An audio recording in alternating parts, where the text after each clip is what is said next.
Welcome back to the debrief. Let's get straight into it. So today we're going to be talking about a case that has sent shivers down my spine. If you have heard of the name Gisèle Pelicot, then you know that this woman is one of the bravest souls that are walking the earth. This story is one of those stories that will have you questioning all of your male relationships. So let's start from the top. Dominique Pelicot, a 71-year-old man from France who has been accused of horrifically abusing his wife, Gisèle, over the span of nearly 10 years. Pelicot drugged her with sleeping pills and anti-anxiety medications, rendering her unconscious, whilst he invited dozens of men into their home to rape. This is one of those stories that is so, what the f***? So we're going to start from the beginning and we're going to run down. Dominique Pelicot was born November 27, 1952 in northern France. After school, he had an apprenticeship with an electrician and he pursued a career in that field. After that, he was then a real estate agent before becoming a technical sales agent of firearms and computer equipment. It was during this time that he met Gisèle in 1971 and they were married in April 1973. They had two sons, David and Florian, and a daughter, Caroline, and lived in the suburbs of Paris. So, what happened? How did we go from a 30-year plus marriage and 3 kids to 10 years of rape?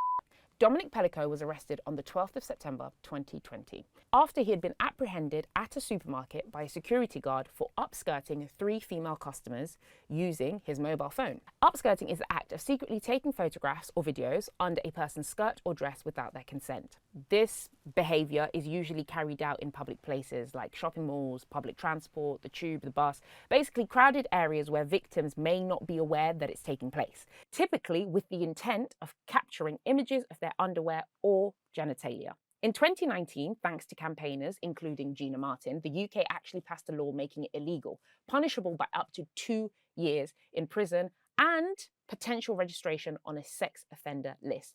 I think that potential should become a definite, but I'm not a lawmaker, it's just a suggestion. Anyways, back to Pelicot. Pelicot was taken to the police station and a camcorder, camera and condoms were found in his bag. During his interrogation at the Avignon police station, Pelicot claimed that he didn't usually do this kind of thing and that he had been overcome by urges because his wife had been away from home for a month. He was released on bail pending an investigation of his 2 mobile phones, laptop and other digital equipment that had been seized at his home. So the police started their investigation and quickly became aware of the, pardon my French, sick Dominique Pelicot was and is. The seized equipment showed that he had been part of a private chat room called Without Her or His Knowledge. Members discussed performing sexual acts on their partners without the latter's consent, often administering drugs to do this. And it gets worse because this evil and depraved man also had a USB stick. And on said USB stick, there was a folder. Guess what the folder was titled? Guess. He called it Abuse, and it contained more than 20,000 images and videos of unconsensual sex against Gisèle. Gisèle was totally unconscious and unaware that this was happening to her. She was drugged and taken advantage of by multiple men, all at the hands of her husband, and had no clue. She believed she was in a happy, healthy, stable, beautiful relationship.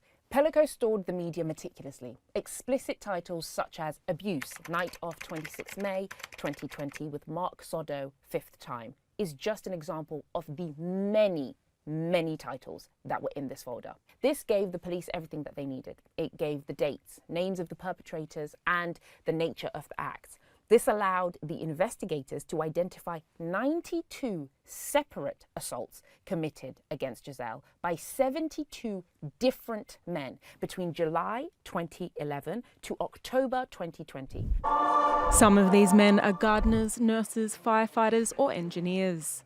Others retired or volunteers, even fathers, aged between 26 and 73. And they are all accused of raping Gisèle Pelicot at the invitation of her then husband, Dominique Pelicot, in their home in southeastern France between 2011 and 2020. And for all we know, this abuse was happening before 2011. But with no recordings or evidence, we can only go off of what we have. It took the police 2 years to identify and locate most of the perpetrators. Only 50 of the men were identified. In addition to all of this, photographs were found of Pelicot's 2 daughter-in-laws, as in his son's wives, in the shower, which had been taken without their consent and had been shared online. 2 photos were found of his daughter, Caroline, in a folder labelled "The Slut's Daughter." And these pictures were taken when she was around 30 years old, described to be listless and on the bed as if she had been anaesthetised and dressed in her mother's underwear. I can't begin to imagine the therapy that one needs after this. According to Pelicot himself, the abuse started after his wife had been prescribed lorazepam, a medication used for anxiety, which caused her to be drowsy. He started secretly adding the drugs to his wife's meals and drinks, causing her to lose consciousness, which allowed him to commit these acts, such as sodomy, which she had refused previously.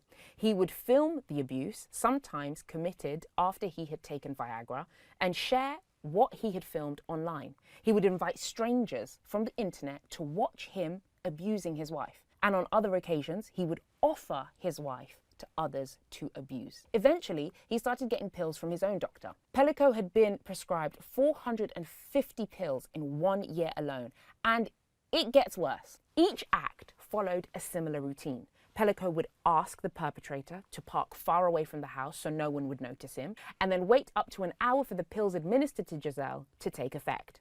They would be asked not to wear perfumes or strong scents or smoke beforehand, as Gisèle had a keen sense of smell. The perpetrators would be asked to undress in the kitchen or the living room, so not to leave anything behind in the bedroom, and to warm their hands on the radiator or with hot water to not wake Gisèle. Pelicot would demand that the perpetrators not wear condoms. One of the perpetrators was HIV positive and was responsible for 6 of the rapes. As a result, Gisèle was found to have contracted 4 STIs, although she did not contract HIV or hepatitis B. After the abuse, Pelicot would clean his wife's body. No money was exchanged between Pelicot and the other perpetrators. Dominique is said to have had homosexual relations with some of the accused, whilst others provided the drugs used to sedate Gisèle. The trial of Dominique Pelicot and 50 other defendants at the judicial court in Avignon began on the 2nd of September 2024 and is expected to last until the 20th of December 2024. 35 of the 50 co-defendants maintain they are not guilty. Some claim they too are victims manipulated by the main defendant, Dominique Pelicot, even saying they thought his wife was on board, despite never seeking consent from her directly. But a key testimony on Tuesday could prove lethal to their case. Finally addressing the court, Dominique Pelicot himself said explicitly that they all knew they were taking part in the abuse and that they cannot claim the contrary. Prosecutors and several defence lawyers requested that this trial be held in private, but Gisèle Pelicot opposed this and requested through her lawyer that it be held in public, so everyone knows what she experienced. The Daily Mail reports that one woman at the courthouse said, "She is a symbol to all French women. She is so brave and the whole country is behind her. She went through hell and her husband is to blame. He and all the others should go to jail for a long time." Demonstrations have taken place across the country to coincide with the trial, and murals have been painted in honour of Gisèle, and she has been called France's bravest woman. In And I Stopped Calling You Dad, a book by Caroline Darrian, the daughter of Gisèle Pelicot, it details how her mother struggled to come to terms with what her father had done. She wrote about how Gisèle even defended her father against her daughter, who recalls how her mother told her, "He wasn't always the devil you describe. He has done a lot for you and also your brothers. I was happy with him. I would rather remember the good times." She also wrote, "Mum doesn't react. I realised that psychologically she cannot admit the unthinkable and see things for what they truly are. It's unbearable for her. She tries to convince herself that the man she loved for so many years was not always such a depraved sex predator. She tried to find extenuating circumstances for him."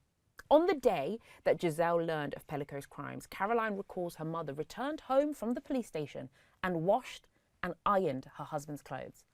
And when self-pitying Pelicot complained to her about the prison conditions, Gisèle even packed up a bag of clothes for him, something even his nearest and dearest friends refused to do. Caroline says, "Because of my father, I am losing my mother." Caroline also mentions how her father had smuggled a letter from prison to Gisèle via another prisoner, begging for forgiveness and pleading with her to not abandon him. This case is extremely sad, and heartbreaking. The trial is still ongoing, and I just hope that for the family's sake, they can all recover and find some form of closure.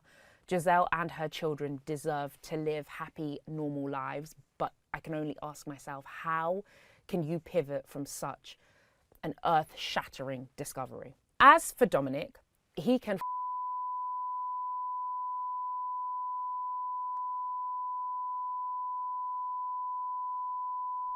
see you next week on The Debrief, where we'll be talking about more. But like I said, sending so much love, support, and light to Gisèle and her family. If you want me to debrief on something else, please let me know in the comments, and I will see you next Friday. Toodles!